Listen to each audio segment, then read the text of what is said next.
Hello दोस्तों, welcome to civil मंत्रा। मैं हूं अनुपम। आज दोस्तों हम डिस्कस कर रहे हैं AKTU mechanical engineering BTech second year third semester का जो हमारा सब्जेक्ट है fluid mechanics and fluid machine. जो हमारा सब्जेक्ट कोड है वो है बीएमई 302। इसके पहले दोस्तों इसका सब्जेक्ट कोड क्या था, वो था केएमई 302। ये न्यू सिलेबस के अकॉर्डिंग है दोस्तों, बीएमई 302।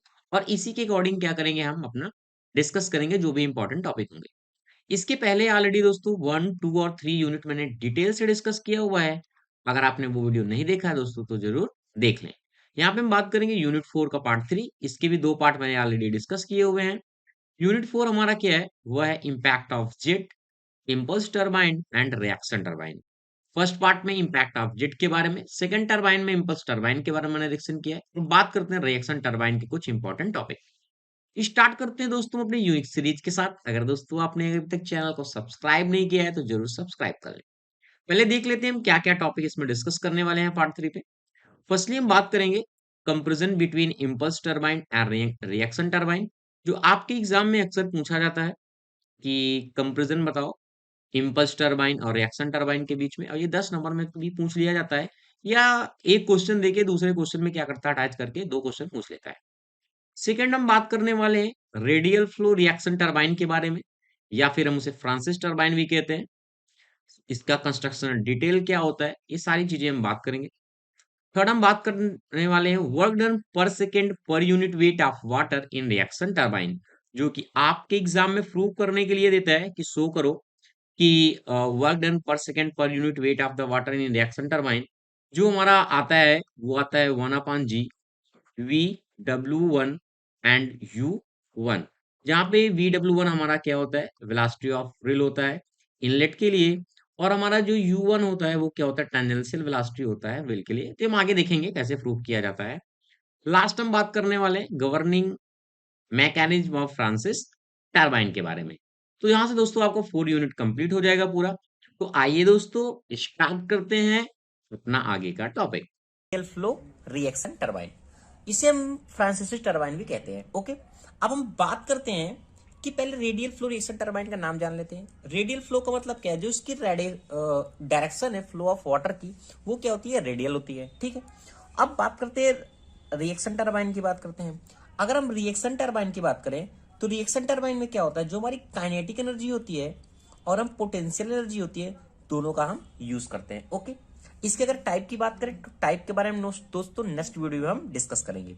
हमारी टरबाइन का मेन वर्क क्या होता है, जो हमारी टरबाइन का मेन वर्क क्या होता है, यह हमारी क्या करती है, जो हमारी मैकेनिकल एनर्जी होती है वह चेंज कर देती है किसमें, इलेक्ट्रिकल एनर्जी में। क्योंकि हमारे टरबाइन का मेन वर्क क्या होता है, इलेक्ट्रिसिटी चाहिए, तो हम क्या करते हैं, इस मैकेनिकल एनर्जी को चेंज करते हैं और उसे इलेक्ट्रिकल एनर्जी के रूप में प्राप्त करते हैं। ठीक है, पहले जो हमारा फ्रांसिस टरबाइन था एक तरीके का हमारा रेडियल फ्लो ही टरबाइन था, बट इसमें क्या एफिशिएंसी काफी कम होती थी। तो इस तरीके से हम इसको डिजाइन करते गए। तुम्हारे जो अभी देखा जाए तो हमारा जो फ्रांसिस टरबाइन एक हमारी मिक्स फ्लो टरबाइन के अंतर्गत ही आती है, बट अभी हम इसको कंसीडर करते हैं जो हमारे बुक में दिया हुआ अभी रेडियल फ्लो रिएक्शन टरबाइन या फिर फ्रांसिस टरबाइन को डिस्कशन देखते हैं। ओके, इसके बात करेंगे हम इसके पार्ट के बारे में कि इसके पार्ट क्या है, पार्ट के बारे में बात करेंगे और बात करेंगे इसके वर्किंग प्रोसेस के बारे में जो इसके नाम है। ठीक है, बात करेंगे इसके वर्किंग प्रोसेस के बारे में। तो आइए देखते हैं दोस्तों कैसा इसका वर्किंग प्रोसेस होता है। ये मैंने दोस्तों इसके एक व्यू लिया हुआ है, जैसा कि हमारा दिया हुआ है। ये हमारा क्या एक radial flow turbine Francis turbine हम कह सकते हैं। एक हमारा क्या व्यू है जिसमें एक पार्ट के नाम के बारे में पहले देखते हैं। ये हमारा क्या होता है, पेन स्ट्रोक होता है। ठीक है, ये पेन स्ट्रोक होता है। ये हमारी जो पूरी बनी हुई बाहर ये हमारी केजिंग कहलाती है, जिसे हम कहते हैं स्पाइरल केजिंग। ओके, इसके अंदर का फिर पार्ट होता है हमारा गाइड व्हील होता है। फिर इसके जो अंदर का पार्ट होता है हमारा रनर होता है, और फिर हमारी ये साफ्ट होती है। और यहाँ एक तरीके से इस तरीके से जो हमारा वाटर जहां गिरता है, यह हमारी एक ड्राफ्ट ट्यूब लगी होती है। ओके, तो ये दोस्तों कुछ इंपॉर्टेंट इसके नाम है जो हमारे एग्जाम में ऐसे ही पूछे जाएंगे। अब हम बात करते हैं एक एक 1 by 1 इसका यूज क्या होता है। अब हम बात करते हैं पेन स्ट्रोक का। अब देखो यहां से क्या वाटर आ रहा है, वाटर आ रहा है। देखो अब ये वाटर आ रहा है तो पेन स्ट्रोक का मेन क्या मतलब है, ये क्या कर रहा है, वाटर को एंटर करता है। जो हमारी डैम होती है जहां बना होता है, जहां से हमें वाटर लेना होता है, ये हमारा क्या होता है, कपलिंग के तरीके, कपलिंग से आगे हमारा पाइप लगा होता है, वो हमारी कनेक्ट होती है मेन डैम से, जहां से हमारा क्या होता है, वाटर आता है। ठीक है, जब ये वाटर आता है इस तरीके से तो ये बाहर बाहर हमारी केजिंग लगी होती है। केजिंग का मेन वर्क क्या होता है, जिसे हम कहते हैं स्क्रॉल केजिंग कह सकते हैं, फिर हम स्पाइरल केजिंग कहते हैं। इसका स्ट्रक्चर कुछ इस तरीके से बना होता है, ठीक है। पहले क्या होगा, एरिया यहाँ हमारा काफी रहेगा, फिर धीरे धीरे करके रिड्यूस होता जाता है, ठीक है। इसका मतलब क्या है, कोई भी हमारा वाटर का बाहर का पार्टिकल केजिंग क्या करेगा, उस पूरे आवरण को एक तरीके से सेफ रखता है, ठीक है, कि बाहर का कोई भी कुछ इसमें रिएक्शन ना करे। और क्या करेगा, इस वाटर को सेफ भी रखता है कि जो हमारे बाहर वाटर टरबाइन घूमेगी तो बाहर भी वाटर ना जाए। और पूरे इंस्ट्रूमेंट को मतलब क्या करता है, ढके रहता है, ठीक है। तो ये हमारा मेन स्पाइरल केजिंग का वर्क होता है। ये स्पाइरल केजिंग क्या करता है, जब ऐसे से हमारा वाटर फ्लो होता है तो जो हमारी गाइड व्हील होती है, ये भी हमारा वाटर क्या है, इस तरह इंटर करता है, ठीक है। वाटर हमारा घूम रहा है ना, इस तरीके से हमारा वाटर क्या करता है, इस तरीके से धीरे धीरे करके सब में क्या करता है, एंटर करता है। तो हमारा गाइड व्हील, जो हमारी गाइड व्हील का मेन वर्क क्या होता है, जो ये वाटर की डायरेक्शन होती है, इसको क्या करता है, गाइड एक तरीके से डायरेक्शन देता है कि हमारे वाटर को किस तरीके से एंटर करना है। क्योंकि ये क्या होती है, एक प्लेट टाइप की बनी होती है, एक कर्व्ड प्लेट होती है, ठीक है, ये जिसे हम कहते हैं वैन, ठीक है। बात करूंगा बाद में इसके बारे में डिटेल से मैं। तो इस तरीके से बनी होती है, इस तरीके से तिरछा करके इस तरीके से बनी होती है, इस तरीके से, ठीक है। तो क्या करता है, इस गाइड व्हील क्या करता है, इस वाटर को क्या करता है, डायरेक्शन प्रोवाइड करता है। जब ये डायरेक्शन प्रोवाइड करता है, एक तरीके से फिक्स होती है ये ओके। तो हमारा क्या करता है, डायरेक्शन प्रोवाइड करेगा। जब ये डायरेक्शन प्रोवाइड करता है तो फिर ये जाता है रनर पे। रनर एक तरीके से हमारा मूविंग पार्ट होता है। जब ये रनर में जाता है वाटर गाइड व्हील्स की हेल्प से, तो क्या होता है, जब ये वाटर तेजी से जाएगा ना, एक तरीके से यहाँ इंपल्स क्रिएट हो जाता है। इंपल्स करने के एकदम एक मोमेंटम क्रिएट होता है, जो हमारा क्या करता है, ये साफ्ट से कनेक्ट होता है, जो हमारे साफ्ट को पावर देता है, और हमारा पावर नेक्स्ट स्टेज में क्या हो जाती है, ट्रांसफर हो जाती है। तो इस तरीके से इसका मेन वर्किंग होता है फ्रांसिस टरबाइन का, रेडियल फ्लो टरबाइन का, ठीक है दोस्तों। अब हम बात करते हैं ड्राफ्ट ट्यूब के बारे में। ड्राफ्ट ट्यूब क्या होती है, ड्राफ्ट ट्यूब जो हमारा वाटर निकलता है, जैसे कि हमारा ये इनवर्ड हुआ रियल डायरेक्शन में, फिर ये वाटर गिरेगा ना नीचे कहीं, तो इस तरीके से स्ट्रक्चर बना होता है। देखो, अगर इस वाटर को हम डायरेक्ट छोड़ देंगे तो क्या होगा, एटमॉस्फेयर पे डायरेक्ट जाएगा। अब एटमॉस्फेयर पे डायरेक्ट जाएगा तो क्या होगा, इसका जो इवेपोरेशन होने लगेगा, क्योंकि वाटर पार्टिकल की क्या हो जाएगी, जो इसका। अब बात करते हैं कि पहले कि हमारा प्राइम मूवर होता क्या है। जो हमारा पावर प्लांट होता है, जो यूज करते हैं, उसमें एक हमारा होता है स्टीम टरबाइन। तो जो हमारी स्टीम टरबाइन होती है, इसी को हम कहते हैं प्राइम मूवर। आपको समझ में आना चाहिए कि जो हमारा स्टीम टरबाइन है, उसे ही हम कहते हैं प्राइम मूवर। तो अगर आपके क्वेश्चन में आता है कि टाइप्स ऑफ प्राइम मूवर को डिफाइन करो, तो आपको समझ जाना है कि जो बात कर रहा है, ये टरबाइन के बारे में बात कर रहा है, उसी टरबाइन को हमें क्या करना है, उसके टाइप को क्लासिफाई करना है, ठीक है। अब टरबाइन का मेन वर्क क्या होता है, टरबाइन का मेन वर्क क्या है, जो हमारी स्टीम एनर्जी आती है, उसको क्या करता है, मैकेनिकल एनर्जी में कन्वर्ट करता है। होता क्या है, हमारी टरबाइन इस तरीके से होती है। अब क्या है, यहां जब स्टीम आती है बॉयलर से, तो यहाँ ब्लेड लगी होती है। अब ये ब्लेड क्या करता है, अभी स्टीम एनर्जी आ रही है, ये क्या करता है, मैकेनिकल वर्क करता है, मूव करता है, शाफ्ट से कनेक्ट होता है, रोटर शाफ्ट से।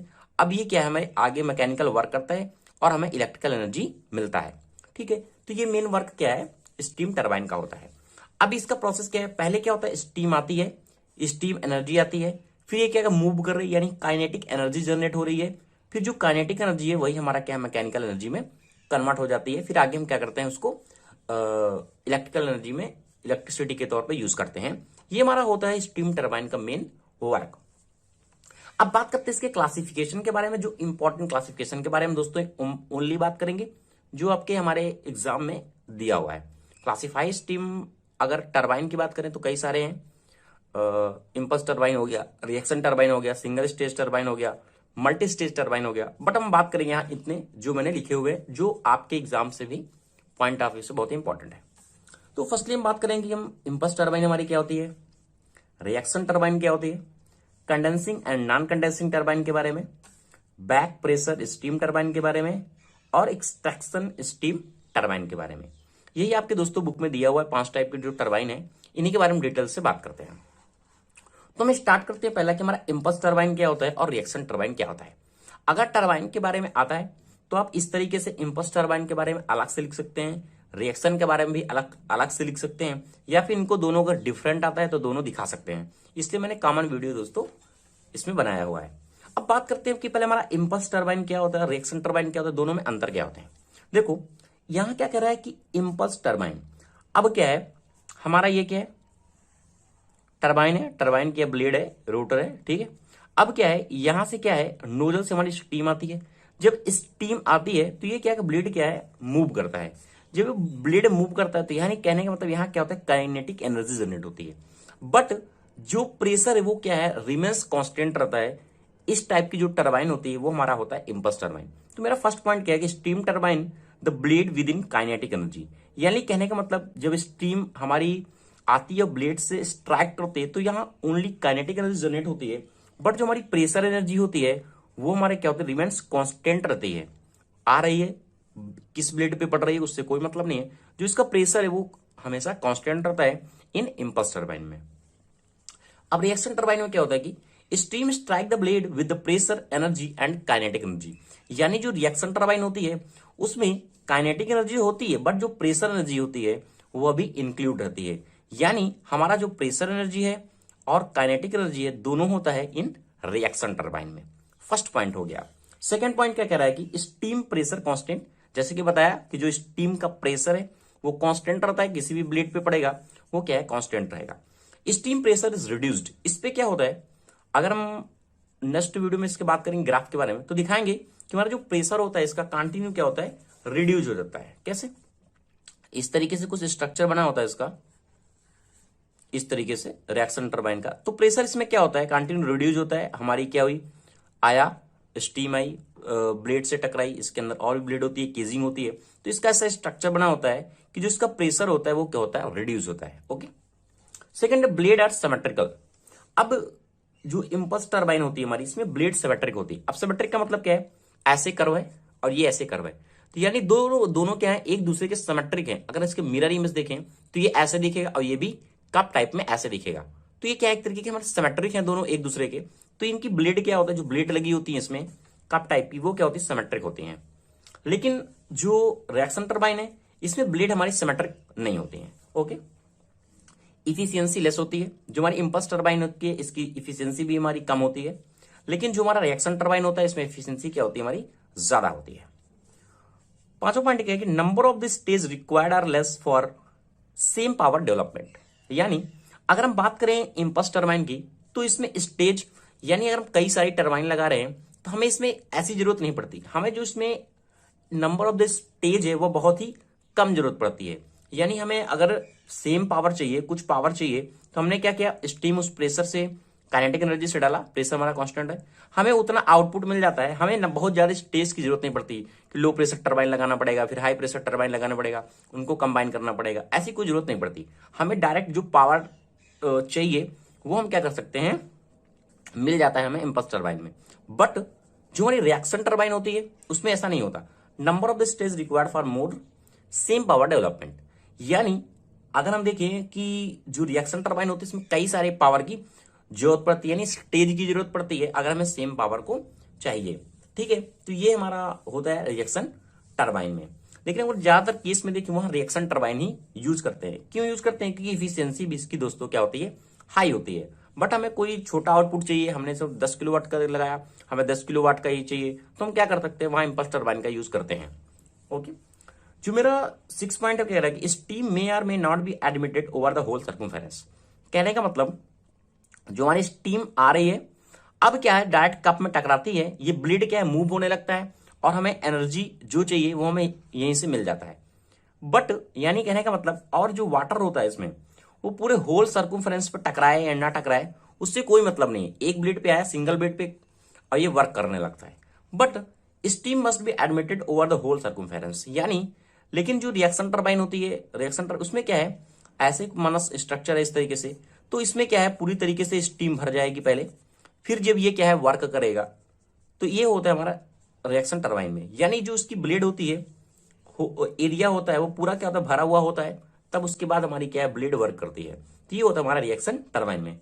आपको समझ में आ गया होगा इम्पल्स टरबाइन क्या होती है, रिएक्शन टरबाइन क्या होती है, दोनों में डिफरेंट भी क्या होता है। अब नेक्स्ट बात करते हैं हम condensing and non condensing turbine के बारे में। ठीक है, तो देखते हैं दोस्तों non condensing and non condensing turbine क्या होती है। जैसा कि नाम लिखा हुआ है कि कंडेंसिंग टरबाइन।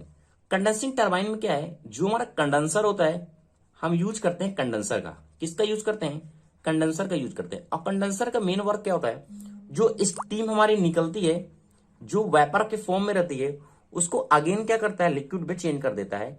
ये हमारा होता है कंडेंसर का मेन वर्क, कंडेंसेशन का प्रोसेस करता है। अब देखो इसमें होता क्या है, ये हमारी क्या है, टरबाइन है जो आइसेंट्रोपिक वर्क कर रही है, इस तरीके से स्ट्रक्चर होता है। अब क्या है, यहां से क्या है, बॉयलर से हमारी स्टीम क्या हुआ है, आ गई। अब ये स्टीम आई, ब्लेड पे क्या है, टकराई, अब ये क्या मूव कर रहा है, ये हमारा जनरेटर है, वर्क कर रहा है। अब यहां से आया, अब यहां से क्या करेगा, ये स्टीम जो टरबाइन है उसमें क्या है, कंडेंसर की बात करें तो यहां लिखा होता है कंडेंसर लगा होता है। जो कंडेंसर होता है, यहां से जब हमारी स्टीम निकलती है, तो यहां से जब अभी क्या हाई प्रेशर से आ रही है, अब यहां से जब निकलती है तो बिलो एटमॉस्फेरिक प्रेशर, इसका जो प्रेशर है वो एटमॉस्फेरिक प्रेशर से कम होता है, यानी एक तरीके का हमारा वैक्यूम भी हल्का जनरेट कर लेता है। यहां से हमारी स्टीम निकलती है, वो कूलिंग कंडेंसर में जाती है, यहां से कूलिंग वाटर इन होता है और यहां से कूलिंग वाटर क्या होता है, आउट होता है। और ये जो हमारे वेपर फॉर्म में स्टीम रहती है वो अगेन लिक्विड में चेंज हो जाती है और ये फिर क्या है, आगे जाता है बॉयलर पे और अगेन ये हीटअप होकर फिर से टरबाइन में यूज किया जाता है। तो ये होता है कंडेंसिंग टरबाइन में। अब बात करते हैं कि नॉन कंडेंसिंग टरबाइन में क्या होता है। नॉन कंडेंसिंग टरबाइन में क्या है, सेम ऐसा ही है जैसे कि हमारा क्या है, ये हमारी क्या है, स्टीम टरबाइन है, इस तरीके से स्टीम टरबाइन है, ये जनरेटर से हमारा कनेक्ट है। अब क्या है, यहां से स्टीम आएगी, अब यहां से जब हमारी स्टीम निकलती है तो उसको क्या करते हैं, हम कंडेंसर का यूज नहीं करते। किसका यूज नहीं करते, कोई भी हम कंडेंसर का यूज नहीं करते इस टरबाइन में। जो यहां से हमारी स्टीम निकलती है, अभी क्या है, यहां जब हम यूज कर रहे हैं तो स्टीम को क्या करते हैं, वेपर से लिक्विड में चेंज कर देते हैं, यानी कूलिंग के माध्यम से। बट यहां क्या है, जो भी हमारी स्टीम निकलती है, बची हुई स्टीम निकलती है यूज होने के बाद, उस स्टीम को हम क्या करते हैं, कहीं अन्य जगह पे यूज करते हैं। उसको क्या करते हैं, हम कहीं अन्य जगह पे यूज करते हैं। बट अब देखो, जब स्टीम स्टीम पे आ रही, कूलिंग टावर पे आ नहीं रही, तो इसका जो प्रेशर होता है वो एबोव एटमॉस्फेरिक प्रेशर होता है। क्या होता है, एबोव एटमॉस्फेरिक प्रेशर होता है, ठीक है। और इसी जो स्टीम हमारी निकलती है उसको हम क्या कर सकते हैं, अन्य पर्पस के लिए क्या कर सकते हैं, यूज कर सकते हैं। ये होता है नॉन कंडेंसिंग टरबाइन में, क्योंकि हमारा क्या कंडेंसर लगा नहीं होता। बात करते हैं हम कि नेक्स्ट कि हमारा बैक प्रेशर स्टीम टरबाइन क्या होता है। जैसा कि लगा हुआ कि बैक प्रेशर का यहां मतलब क्या है कि अगर सपोज दैट हम स्टीम दिए, कोई भी स्टीम दिया, कितने अमाउंट की स्टीम दिया और हमें किस अमाउंट में स्टीम चाहिए, यानी हमने कितना इन किया और हमें आउट चाहिए, कितना आउट चाहिए, उसी हिसाब से हम पहले से डिजाइन करते हैं उस स्टीम टरबाइन को और वही आउटपुट हम क्या करते हैं, सेम यानी एक तरीके से प्रोड्यूस करते हैं। अब देखो इसमें होता क्या है, ये हमारी क्या स्टीम टरबाइन है, यहां से क्या स्टीम आई, अब आइसेंट्रोपिकली वर्क कर रहा है। अब यहां से जब स्टीम निकलती है तो एग्जॉस्ट स्टीम जिसे हम कहते हैं, क्या होता है, ये एग्जॉस्ट स्टीम होता है। जो हमारी एग्जॉस्ट स्टीम निकलती है वो क्या होती है, एट एबव एटमॉस्फेरिक प्रेशर होती है। अब एबव एटमॉस्फेरिक प्रेशर होती है, यानी हमें कितना बैक प्रेशर ऑलरेडी चाहिए, हमने प्रेशर दिया, हमें बैक प्रेशर कितना चाहिए ऑलरेडी हमने डिफाइन कर लिया। और इसका जो कंडीशन क्या है, जो एग्जॉस्ट हमारा स्टीम निकलता है वो एबव एटमॉस्फेरिक प्रेशर रहता है। सपोज हमें 40 का दिया, यहाँ हमें 5 का चाहिए, तो हम 5 क्या करते हैं, आउटपुट हमें मिल जाता है। तो ये होता है बैक प्रेशर स्टीम टरबाइन में। कंडीशन याद रखनी है, जो एग्जॉस्ट होता है एबव एटमॉस्फेरिक प्रेशर निकलेगा, क्योंकि यहाँ पे कोई भी हमने कूलिंग टावर का यूज नहीं किया, ऐसे जितना हमें स्टीम चाहिए उतना हमने ले लिया है, ठीक है। नेक्स्ट बात करते हैं एक्सट्रैक्शन स्टीम टरबाइन। अब यहां से नाम से क्लियर हो रहा है, एक्सट्रैक्शन स्टीम टरबाइन का मतलब ये हमारी क्या टरबाइन है, ये हमारा क्या स्टीम टरबाइन है जो जनरेटर से कनेक्ट है। अभी हम क्या करते थे, सिंगल यहां से क्या जो हमारी स्टीम निकलती थी वो हम क्या करते थे, कंडेंसर में यूज करते थे। क्या सिंगल हम कंडेंसर में यूज करते थे और हमारा यहां से कूलिंग वाटर इन होता था और यहां से कूलिंग वाटर हमारा क्या होता है, आउट होता था, ठीक है। अब अगर हम बात करें, अगर हम इसमें जैसे हमने क्या एक ओपनिंग दी है, इसके अलावा हम क्या करते हैं, इसी स्टीम टरबाइन से इस फीड वाटर को पहले से हीट करने के लिए यहां से क्या है वाटर निकला, अब इस वाटर को अगेन हीट करने के लिए यहां हमने कुछ हीट दे दिया, यहां हीट दे दिया, फिर हमने क्या है बॉयलर से कनेक्ट कर रहे हैं, तो इसका हीटअप हो गया है। तो हम बॉयलर पे क्या है, कम एनर्जी हमें यूज करनी पड़ेगी, यानी हमें जो फ्यूल है वो कम यूज करना पड़ेगा यहाँ। तो इस तरह पे हम क्या यूज करते हैं, एक्सट्रैक्शन का स्टीम यूज करते हैं। इसमें होता क्या है, हम क्या करते हैं, जो स्टीम टरबाइन है वहां ओपनिंग कई सारी दे देते हैं। हमने क्या किया, ये ओपनिंग दे दी, तो इस तरीके की जो हमारी टरबाइन होती है वो हम कहते हैं एक्सट्रैक्शन स्टीम टरबाइन। तो क्या हुआ, हमने यहाँ स्टीम अगेन क्या किया, यहीं से हीट निकाल लिया, फीड वाटर हमारा हीट हो गया, अगेन हमारा बॉयलर पे जाएगा, फ्यूल कम लगेगा, फिर ये स्टीम बन के आगे जाएगा। तो इस तीसरे स्टीम टरबाइन में क्या हुआ, one or more opening in its casing. जो केजिंग में क्या है, एक से ज्यादा ओपनिंग होती है, तो हमारा एक्सट्रैक्शन टरबाइन होता है। इसमें दो चीजें होती हैं, एक रेगुलेटेड होती है, एक नॉन रेगुलेटेड होती है। यानी एक्सट्रैक्शन में स्टीम प्रेशर में or may not be automatically regulated. दो टाइप की होती है, रेगुलेटेड एक नॉन रेगुलेटेड। तो उसके अकॉर्डिंग हम डिफाइन करना पाते हैं कि हमारा एक्सट्रैक्शन टरबाइन हमें किस तरीके से चाहिए, उसको हम किस तरीके से रेगुलेट करें। तो ये दोस्तों कुछ इंपॉर्टेंट टाइप थे जो प्राइम मूवर या फिर हम कह सकते हैं स्टीम टरबाइन के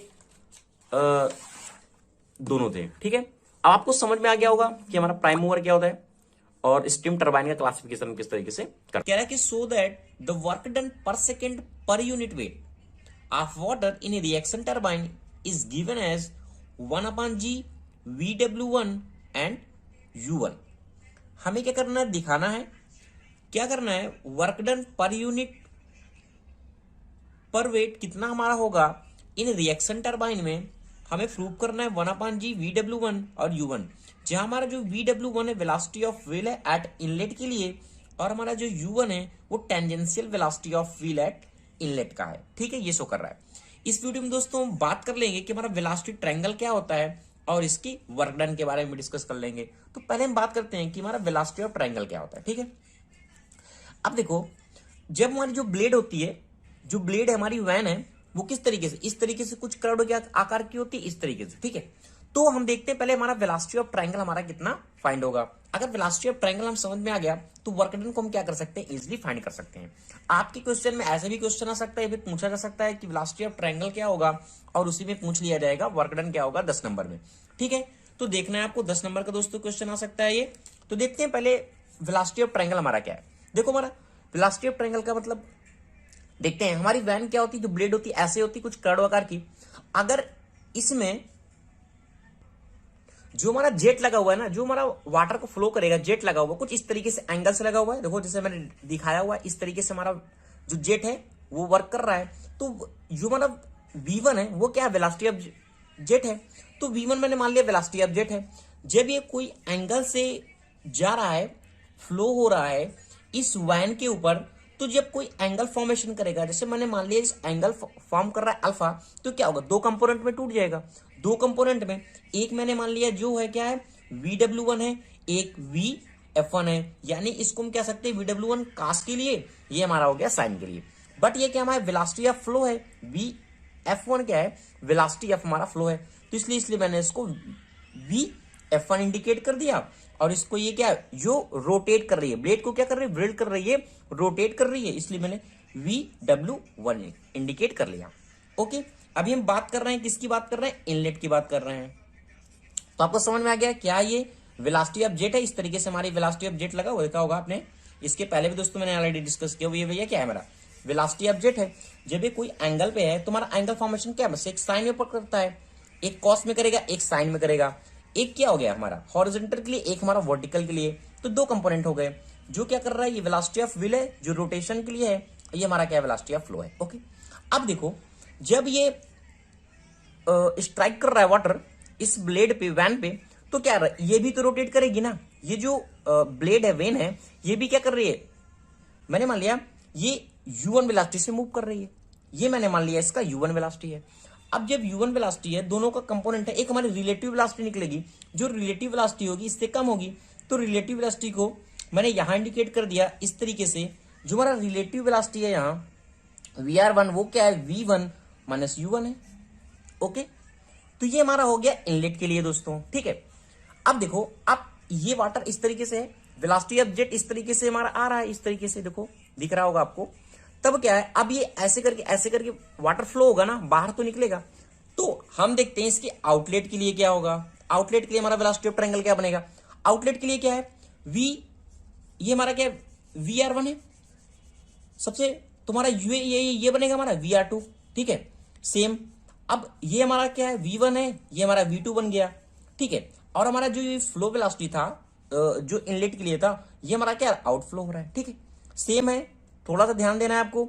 ये क्या है, हमारा V1 है, V1 जो हमारा फॉर्मेशन कर रहा है, ये हमारा बन गया V2। ठीक है, आउटलेट के लिए ये हमारा क्या रिलेटिव वेलोसिटी, ये हमारी रिलेटिव वेलोसिटी यहां निकलेगी, क्योंकि ये क्या है, V1 माइनस u1 है, ठीक है। तो अब इसी तरह जो हमारी ब्लेड की वेलोसिटी है, जो हमारा u1 था वो हमारा हो गया u2, और हमारा जो वेलोसिटी ऑफ व्हील था वो हमारा यहां से यहां तक है, ओके। और ये हमारा हो गया फ्लो वेलोसिटी, जो हमारा एंगल फॉर्मेशन कर रही है इस तरीके से, ये हमारा एंगल जो फॉर्मेशन कर रही है वो एक हमारा हो गया फाई हो गया, इसको एंगल को मैंने मान लिया, और इन दोनों के बीच में जो एंगल बन रहा है उसको मैंने एंगल बीटा कंसिडर कर लिया। ओके दोस्तों, आपको समझ में आ गया होगा कि इनलेट के लिए हमारा कैसा बनेगा और आउटलेट के हमारे वेलोसिटी ट्रायंगल क्या होगा। ये तो हो गई वेलोसिटी ट्रायंगल की बात। हमारा जो मेन मोटिव क्वेश्चन का था, हमें फाइंड करना है 1/g VW1U1 work done per second per unit wait हमारा कितना होगा वाटर इन रिएक्शन टरबाइन में।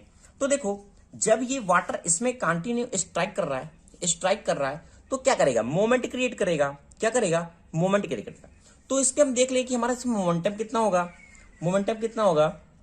तो जैसे पता है P इक्वल टू क्या होता है, mv होता है, m/t की हमने फॉर्मूला कई बार ये सॉल्व कर लिया है। कितना हमारा मतलब रो ए V1 और VW1, ये हमारी हुई इनलेट की बात। अगर हम आउटलेट की बात करें तो क्या है, आउटलेट हो रहा है, बाहर जा रहा है, इसलिए मैंने माइनस से इंडिकेट किया। तो आउटलेट का कितना होगा मोमेंटम, रो ए V1 माइनस VW2, ठीक है, यहां तक आ गई। अब बात करते हैं इसे एंगुलर मोमेंटम की बात। एंगुलर मोमेंटम के लिए एक रेडियस मैंने R1 कंसिडर किया है जो पूरा अंदर तक का है, और फिर ये जो फ्लो इसकी लेयर है वो मैंने R2 कंसिडर किया है। तो देखो, तो जो एंगुलर मोमेंटम होगा, अगर हम इसमें रेडियस का मल्टीपल कर दें उसको परपेंडिकुलर डिस्टेंस, तो हमारा मोमेंटम एंगुलर मोमेंटम निकल जाएगा। तो आर का मैंने क्या किया, ये R1 होगा, ठीक है, R1 होगा क्योंकि इनलेट की बात कर रहे हैं, ठीक है, ये इनलेट की बात कर रहे हैं। तो R1 से मैंने मल्टीपल कर दिया, इसी तरीके से आउटलेट के लिए R2 से मल्टीपल कर दिया, ओके। अब हमें क्या फाइंड करना है, जो हमारी व्हील है वो क्या कर रही है, मूवमेंट कर रही है, टॉर्क क्रिएट कर रही है। तो हमारा टॉर्क क्या होगा, हमारा फोर्स टोटल निकलेगा। टोटल टॉर्क के लिए अगर दोनों को हम माइनस कर दें, इस एंगुलर मोमेंटम को इसमें, तो हमें पूरा टॉर्क पता चल जाएगा। तुमने क्या किया, इसको फाइंड करने के लिए दोनों को क्या कर दिया, माइनस कर दिया। तो क्या है, रो ए V1 VW1 R1 ये हमने फाइंड किया ऑलरेडी, और ये भी हमें फाइंड है, दोनों को मैंने माइनस किया। तो रो ए V1 कॉमन हो गया, रो ए V1 दोनों में है। यहां से मैं क्या निकला, VW1 R1 plus VW2 and R2, ये वैल्यू हमें फाइंड हो गई। हमें एक्चुअल में फाइंड क्या करना था, work done per second on wheel पे कितना होगा। तो work done per second one wheel में अगर हम फॉर्मूले को डिवाइड करें तो हमारा निकलेगा क्या, टॉर्क इनटू एंगुलर वेलोसिटी, ठीक है। अब हमने टॉर्क को फाइंड किया हुआ है, दिस इज एंगुलर वेलोसिटी हमारी क्या है, ओमेगा हमने कंसिडर किया हुआ, ठीक है। तो एंगुलर वेलोसिटी को मैंने ओमेगा मान लिया। तो यहां से हमारा रो ए V1 ये हो गया, और VW1 R1 plus VW2 R2 ये में फाइंड हो गया, और ओमेगा को कंसिडर कर दिया इस तरीके से। अब देखो, रो ए V1 VW1, अब ये हमारा क्या है, R1 है, ये ओमेगा है। इस तरीके से हम यहां से डिफाइन कर सकते हैं, U1 को हम कह सकते हैं ओमेगा R1 और U2 के लिए ओमेगा R2। तो इस तरीके से हमारा ये फॉर्मूला बन गया, ठीक है। फिर इसको क्या लिख सकते हैं, PQ लिख सकते हैं, इसमें PQ लिख दिया, क्योंकि इक्वल टू क्या होता है, AV होता है। तो VW1 U1 plus VW2 and U2। तो यहां तक आपको समझ में आ गया कि हमारा ये value work done per second on wheel पे हमारी कितनी है। अब हम देखते हैं जो हमारा वेट ऑफ वाटर है। देखो दोस्तों, नेक्स्ट देखते हैं, जो हमारा वेट ऑफ वाटर स्ट्राइक कर रहा है पर सेकंड, वह कितना कर रहा है, कितना करेगा, मास पर यूनिट और जी के बराबर करेगा। तो तुम्हारा कितना हो गया, रो क्यू जी। इसके पहले भी कई सारी वैल्यू फाइंड किया इसके पहले, ठीक है। तो वाटर, वेट ऑफ वाटर देखा, मास ऑफ वाटर नहीं, वेट ऑफ वाटर स्ट्राइक पर सेकंड कितना होगा, रो क्यू जी होगा। अब हमें फाइनली फाइंड क्या करना था, work done per second per unit wait हमारा वाटर कितना होगा। तो हमारा फॉर्मूला कैसे बनेगा एफिशिएंसी के लिए, इस वर्क डन के लिए, वर्क डन पर unit weight of water. Work done की वैल्यू ऑलरेडी हमने फाइंड किया, देखो वर्क डन की वैल्यू हमने फाइंड किया रो क्यू के लिए। तो यहां से मैंने रख दिया रो Q VW1 U1 VW2 and U2, और हमारा वेट ऑफ वाटर कितना है, रो क्यू जी। तो रो क्यू जी की वैल्यू यहां से रख दिया। ये rho Q and rho Q cancel हो जाएगा, वन बचेगा कितना हमारा, 1/g VW1 U1 plus VW2 and U2। अब ये VW2 U2 को बार बार नाम लेने की जरूरत नहीं है, पहले मैंने इसके पहले बता दिया जब वेलोसिटी ऑफ ट्रायंगल को मैंने डिफाइन किया था। तो डिस्चार्ज इज रेडियली, अगर हमारा जो हमारी वैन होती है ना, इसमें इसे फिक्स नहीं होती, तो हमारा अगर डिस्चार्ज हमारा रेडियल है तो हमारा जो VW2 है ना, ये वैल्यू हमारी कितनी हो जाती है, 0 हो जाती है, ठीक है। जब ये वैल्यू हमारी 0 हो जाएगी रेडियल कंडीशन में, तो VW2 हमारा कितना 0 हो गया, ये हमारा 0 हो गया पूरी कंडीशन में। जब ये 0 हो जाएगा तो हमारा जो work done per second unit हमारा वाटर फ्लो होगा कितना हो जाएगा water 1/g VW1 and U1। यही हमें क्वेश्चन को प्रूव करना था। देखो क्या कह रहा था ना, so that work done per second per unit weight of water in reaction turbine is given as this. तो इसको हमने इतना क्या किया, प्रूव कर दिया। वीडियो का गवर्निंग ऑफ फ्रांसिस टरबाइन कि हमारी फ्रांसिस टरबाइन में गवर्निंग कैसे वर्क करती है। ठीक है, पहले हम जान लेते हैं गवर्निंग का हमारा मतलब क्या होता है। गवर्निंग का मतलब क्या है दोस्तों, कभी कभी हमारा क्या होता है, कोई मशीन हमारी लोड सपोज ज्यादा हो गया तो हमारी क्या होगा, स्पीड कम हो जाएगी, या फिर क्या हुआ हमारा लोड कम हो गया स्पीड ज्यादा हुई, है ना। इस तरह की हमारी कंडीशन बन सकती है। तो हमारा क्या होगा, स्पीड में हमारी क्या हो रही है, वेरिएशन कर रही है ना। इस स्पीड को हमें क्या करना है, कांस्टेंट करना है। क्या करना है, कांस्टेंट चलाना है। तो इस तरीके से हम यूज करते हैं, इसके लिए गवर्निंग का हमारी जो मैकेनिज्म है वो हमारी क्या करे, कांस्टेंट चलती रहे। ठीक है, तो अगर आपने दोस्तों वीडियो नहीं देखा है फ्रांसिस टरबाइन का तो दोस्तों वीडियो जरूर देख लें। अब हम बात करते हैं इसके गवर्निंग के बारे में। पहले मैं दोस्तों बात कर लेता हूं इसके मेन कंपोनेंट के बारे में, फिर एक कंडीशन लेंगे उसके बारे में डिस्कस करेंगे कैसे ये वर्क करता है। ओके, ये हमारा दोस्तों पेन स्टॉक होता है जिससे क्या करता है, वाटर एंटर करता है। ठीक है, फिर ये क्या होता है, ये हमारी क्या होती है, पूरी केजिंग होती है, इसको हम क्या कहते हैं, स्पायरल केजिंग। ये हमारा होता है रेगुलेटिंग रिंग। जैसे रेगुलेटिंग रिंग जो हमारा होता है वो हमारा दोस्तों कनेक्ट होता है गाइड वैन से। रेगुलेटिंग रिंग जैसे आपको पता है, रेगुलेटिंग रिंग क्या करेगा, रेगुलेट करेगा गाइड वैन को, हमारा वाटर का फ्लो है किस तरीके से हो रहा है। अगर हमारा जो वैन है वो इस तरीके से मूव कर रहा है, एंटी क्लॉक मूव कर रहा है, तो हमारी जो ओपनिंग होगी इसकी, जो हमारी गाइड वेन की ओपनिंग होगी वो क्या होगी, पार्सली क्लोज होती जाएगी। ठीक है, अगर इस तरीके से मूव कर रहा है, क्लॉकवाइज मूव कर रहा है, तो क्या होगी, गाइड वेन ओपन करेगा, मतलब कि वाटर का फ्लो ज्यादा होगा। अगर क्लोज हो जाएगा तो वाटर कम एंटर करेगा। ओके, अब देखो ये जो रेगुलेटिंग रिंग है पूरी वो कनेक्ट है हमारा रेगुलेटिंग रॉड से, और जो हमारा रेगुलेटिंग रॉड है वो हमारा कनेक्ट है रेगुलेटिंग लीवर से, और हमारा जो रेगुलेटिंग लीवर कनेक्ट है वो है रेगुलेटिंग शाफ्ट से। ठीक है, और हमारा जो फाइनली कनेक्ट है ये हमारा सर्वोमीटर से कनेक्ट है। ठीक है, सर्वोमीटर भी इस तरीके से वर्क करता है। कभी ये हमारा ऑयल आ रहा है, इस तरीके से ऑयल आएगा तो इस साइड मूव करेगा, और इधर से ऑयल आ रहा है तो इस तरीके से मूव करेगा। अब देखते हैं दोस्तों कैसे ये वर्क करता है। ठीक है, जैसे हमें पता है गवर्निंग का मेन मतलब क्या होता है, स्पीड को कांस्टेंट करना। हम लेते हैं दो कंडीशन, एक हम पहली कंडीशन लेते हैं, सपोज दैट मैंने क्या किया, लोड को क्या किया, हमारा लोड अभी क्या है, ज्यादा है।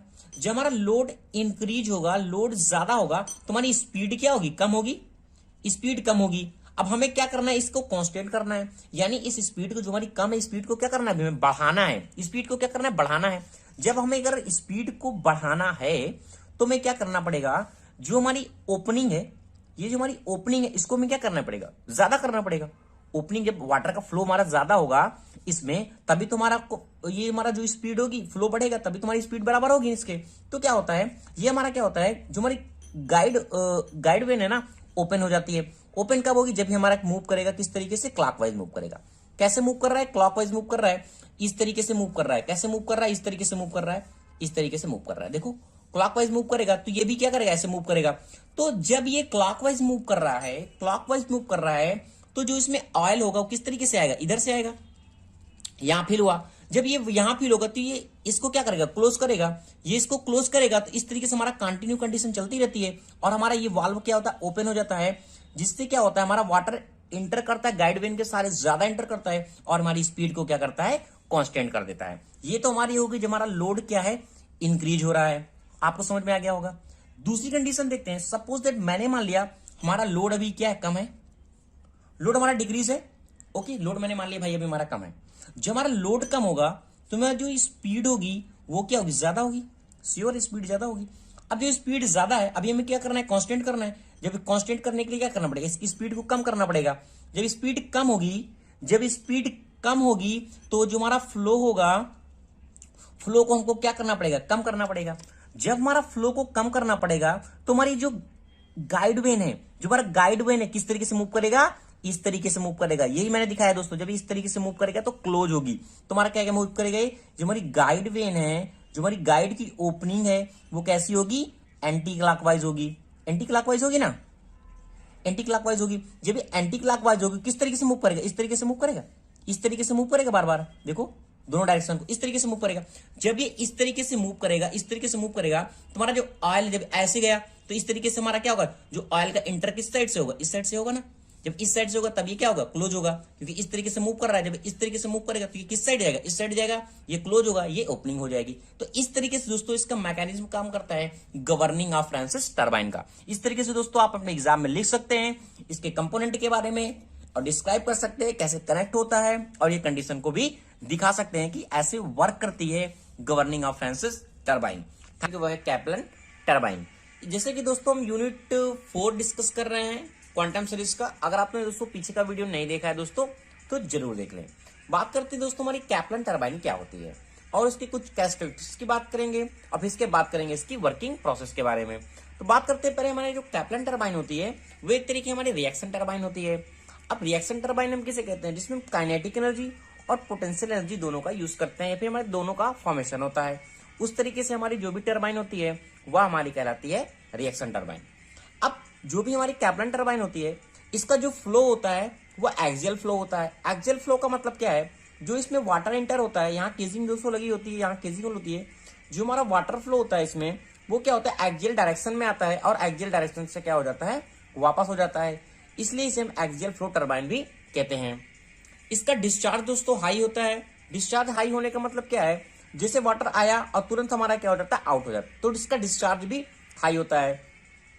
ये जो हमारा पार्ट लगा है जो इसमें वैन लगी होती है, ब्लेड लगी होती है, वो 3 से 8 होती है नंबर ऑफ काउंट में। जैसे हमारी पूरी सर्कुलर है तो क्या होगी, जो हमारी ब्लेड लगी होती है, हमारी जो ब्लेड लगी हुई है, वैन लगी हुई है, वो क्या 3 से 8 हमारी क्या हो जाती है पूरी राउंड अप होती है।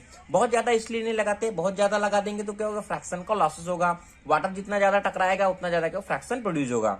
ओके, इसमें क्या होता है लार्ज फ्लो रेट होता है। जो इसका फ्लो रेट होता है वो भी इसका क्या हो जाता है लार्ज होता है। यह लो हेड पे भी काम करती है।